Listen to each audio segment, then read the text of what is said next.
Welcome to the City Current Show, powered by Higginbotham Insurance and Financial Services. This show focuses on sharing good news and powering the good in our community. Now here's your host, City Current CEO, Jeremy Park. Welcome back to the City Current Show, powered by Higginbotham. I'm your host, Jeremy Park. We're always honored to bring you inspiring stories of individuals and organizations making a difference, empowering the good. And in this case, we're talking about the power of placements, careers, opportunities. That's why we're honored to have with us Travis Guerra. He's the founder of ONWARD Headhunting. How are you doing? Awesome, man. Thanks for having me. I'm excited.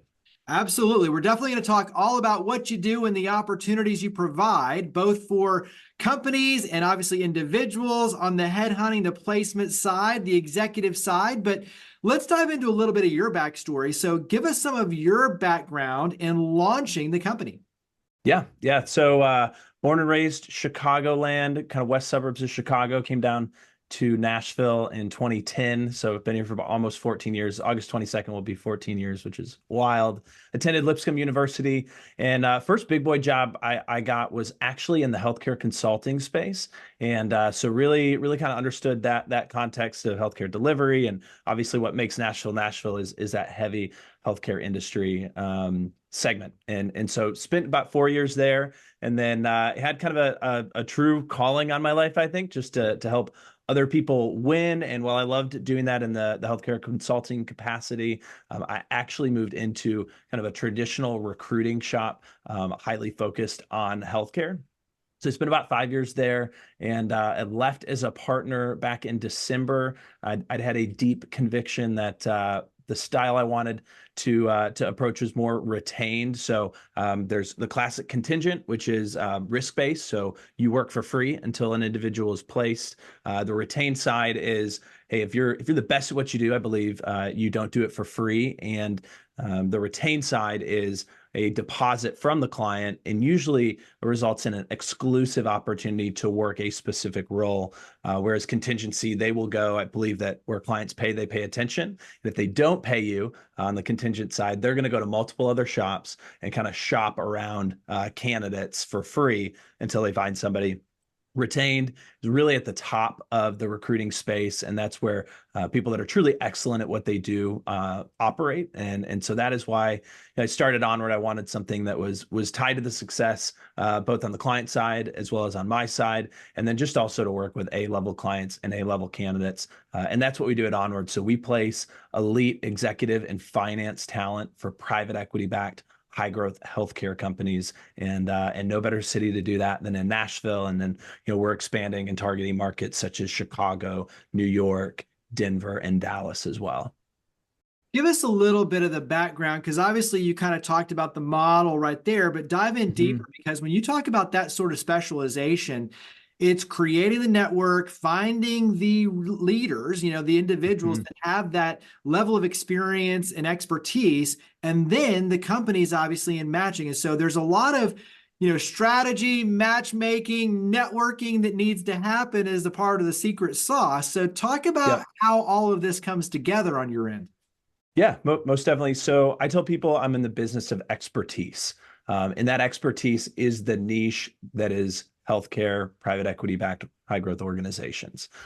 So, what clients come to me for is not just, hey, you niche down you've niched down into healthcare in this executive level, but you also have, Onward has a deep passive network as well as an active network and relationships that we're developing. So it is not only a client need comes in and we post a job and we recruit on that, but it is a client need surfaces, they retain Onward, and we start to target our passive and kind of older network, but people we have relationships with.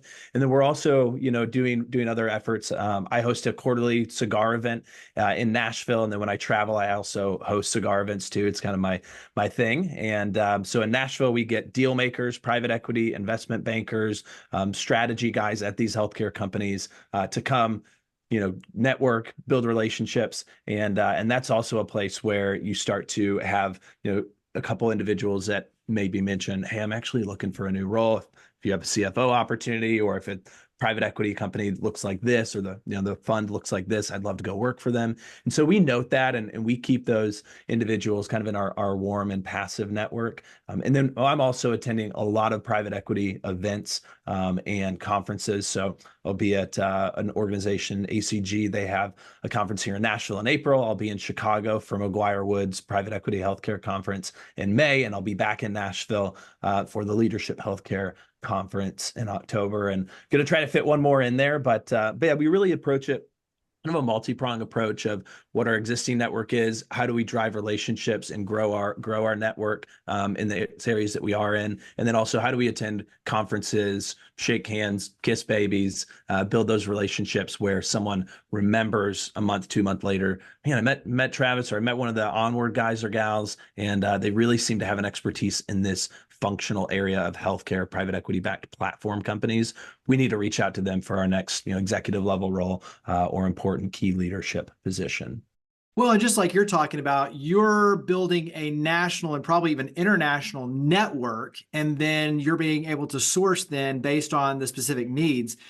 Talk about, when you look at the healthcare, private equity backed, obviously each company is a little different in terms of where they're headed, what they need, but what are some of the trends or what are the through lines that you're seeing in terms of like what they're going through, what they're experiencing, what their needs are, maybe how they've changed, over the last 3 to 5 years? Are there any of those things that you're seeing kind of as a trend?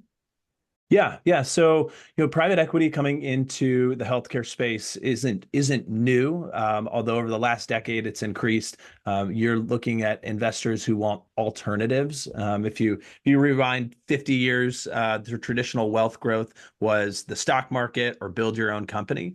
Now you have private equity funds that are growing, working with their limited partners or high net wealth individuals to find alternative ways to grow their wealth that isn't the stock market or building their own company. And so private equity deploys that.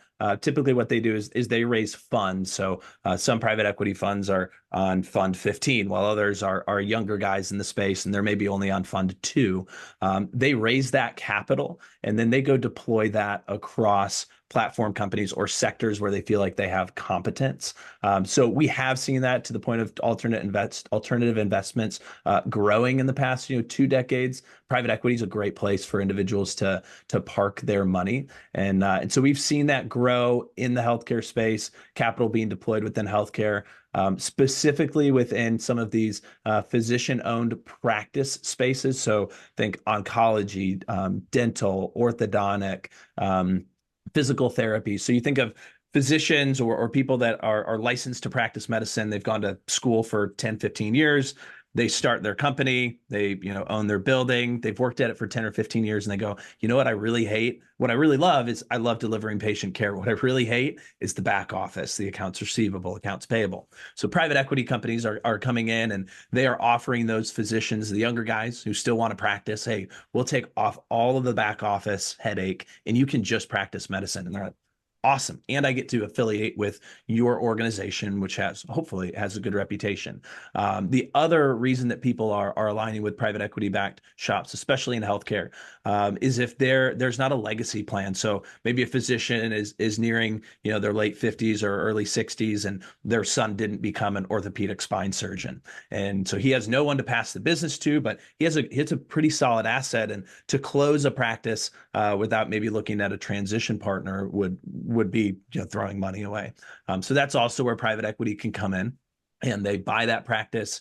Hey, physician, Dr. Bob, you can work for the next 5 years. We'll give you an earnout. Plus, we'll handle the headache of finding your replacement and continuing to grow your legacy even as you move on into retirement or maybe something else that you're more passionate about. So we've seen a lot of growth in that space. Private equity dollars in healthcare continues to rise. Admittedly, last year, especially if people were paying attention to the deal market, things did slow with interest rates rising. Now, Jerome Powell and the Fed have come out here in the last few weeks and confirmed that it looks like we will have 3 rate decreases this year. So that is hopefully going to spur on more deal activity. I know my clients, whether it's on the healthcare side or the transaction advisory side, the consultants that help do financial due diligence with the PE funds, they're saying, hey, our phones are ringing.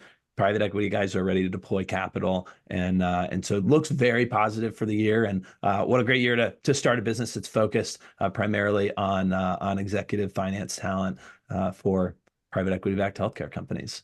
What does that mean for individuals? So do they need to have experience working with private equity? Does that matter? Is that a factor for those who are listening saying, wow, I think this really sounds like something I'd be interested, to reach out and learn more about?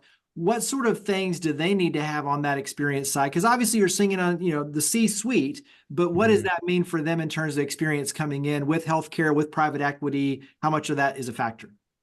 Yeah, so it does depend. When we talk about executive level talent, we're traditionally talking about somebody that is a vice president, so leadership responsibilities, a seat at the table per se, up to C-suite. So sometimes you can see people break in, maybe if they haven't had any private equity experience, maybe they've had healthcare experience, and they can break in at a VP level to a private equity backed fund.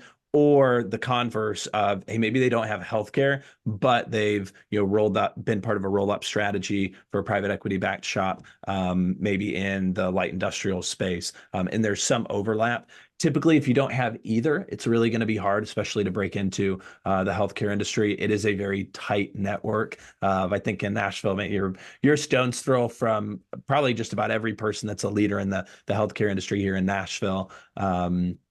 Just by nature of especially being in this business.